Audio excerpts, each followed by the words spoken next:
बिस्मिल्लाहिर्रहमानिर्रहीम। अस्सलाम वालेकुम। कैसे हैं आप सब? उम्मीद करती हूँ आप सब लोग खुश और आबाद होंगे अपने घरों में। तो आज मैंने बनाया अपने किचन में बहुत ही मज़े की रेसिपी मुर्गी के पंजे, जो कि बहुत ही मज़े के बनते हैं और बहुत ही टेस्टी और हेल्दी तो ये होते ही हैं। तो जिसके लिए चाहिए मुझे बिस्मिल्लाहिर्रहमानिर्रहीम मुझे चाहिए 1 किलो पंजे यानी कि चिकन के पाए, और प्याज, टमाटर, अदरक लहसुन का पेस्ट, सब्ज़ धनिया और बाकी पाउडर मसाले। तो ये बहुत ही हेल्दी रेसिपी है। तो शुरू करते हैं। बिस्मिल्लाहिर्रहमानिर्रहीम। सबसे पहले मैंने चूल्हे पे कढ़ाई को रखा है। इसमें शामिल कर दूंगी मैं पाए, जो कि मुर्गी के पाए मैंने बहुत ही अच्छे से वॉश किया। आप देख सकते हैं बहुत मेहनत से इसको वॉश किया जाता है। तो इसमें शामिल कर दूंगी यहाँ पे मैं 2 प्याज कटे हुए। मेरे पास प्याज है मीडियम साइज़ के। 1 किलो पंजे में मैंने डाल दिए हैं 2 प्याज और 2 टमाटर, और साथ ही इसमें जाएगा अदरक, लहसुन और सब्ज़ मिर्च का पेस्ट।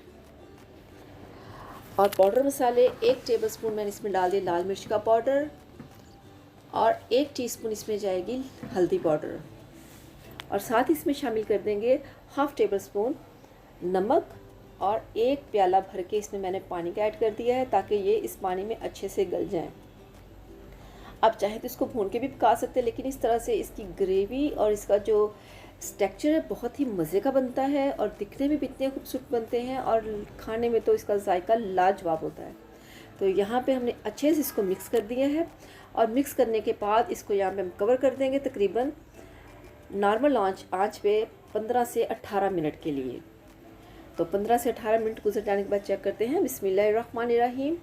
यहाँ पे आप देख सकते हैं माशाल्लाह से जो पाए हैं अच्छे से वो गल चुके हैं, और जितना भी इसमें अपने प्याज, टमाटर और बाकी जो मसाले डाले थे वो बिल्कुल अच्छे से यहाँ पे मिक्स हो चुके हैं, और वो बिल्कुल एक ग्रेवी की शक्ल ले चुके हैं।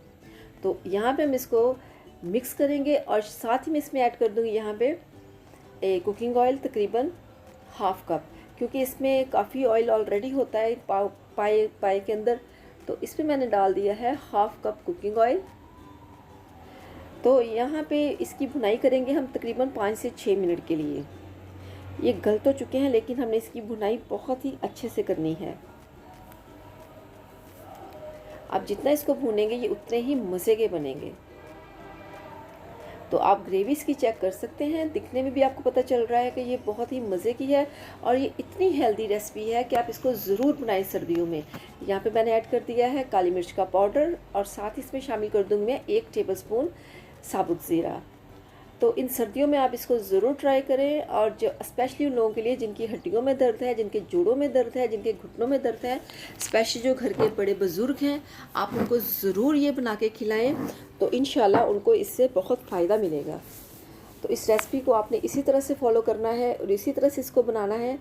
तो इसको ये बहुत ही मज़े के और बहुत ही हेल्दी है, और सर्दियों में इनको ज़रूर बनाना चाहिए। आप चाहे इसमें शोरबा भी बना सकते हैं, इसमें आप पानी ऐड कर सकते हैं यहाँ पे, और इसमें 2 ग्लास पानी भी डाल सकते हैं, लेकिन मुझे इसी तरह से चाहिए था हल्की ग्रेवी के साथ। तो यहाँ पे ऐड कर दिया है मैंने सब्ज़ धनिया। तो ये आप देख सकते हैं सब्ज़ धनिया डालने के बाद इसकी लुक और भी मज़े की हो गई है, और ये दिखने में भी कितने मज़े के लग रहे हैं। तो ये रेसिपी जो है आप इसको ज़रूर ट्राई कीजिएगा, और ये बहुत ही हेल्दी और बिल्कुल इसका आप देखिए इतने थिक से होते हैं, इतनी मज़े की इसकी ग्रेवी और इतने मज़े के ये बनते हैं। आप इसको नान के साथ खा सकते हैं, आप इसको चावलों के साथ खा सकते हैं, और आप इसको चपाती के साथ भी ले सकते हैं। तो चलते हैं इसकी फ़ाइनल लुक की तरफ। यहाँ पे आप देख सकते हैं बिस्मिल्लाहिर्रहमानिर्रहीम। माशाल्लाह से अल्हम्दुलिल्लाह हमारी जो रेसिपी है बहुत ही मज़े की बनी है। आप इसकी लुक चेक करें, और इसका टेस्ट तो मैं आपको बता नहीं सकती कितने मज़े का है। अगर आपको मेरी ये रेसिपी पसंद आए तो चैनल को सब्सक्राइब कीजिएगा, वीडियो को ज़रूर लाइक कीजिएगा, दुआओं में याद रखिएगा। अल्लाह हाफिज़।